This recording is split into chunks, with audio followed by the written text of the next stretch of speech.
Dajmo umetniško delo. Umetniško delo. Takole, to ste se bolj sami odločili skupaj. Zdaj bi rad...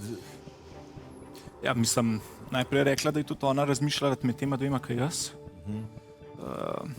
Vam kaj pomaga ime sindroma, Stendhalov Ne. sindrom? Ne. Ljudje, ki doživijo to reakcijo, občutijo močne, neke telesne, tudi čustvene simptome, hitro bitje srca, zmedenost, omotica, tesnoba, tudi halucinacija. Skratka, obstaja ta sindrom. In ob čem se tako doživetje sproži?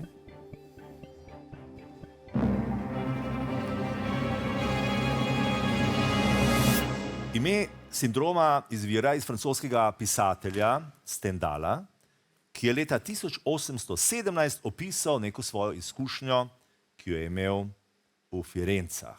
Namreč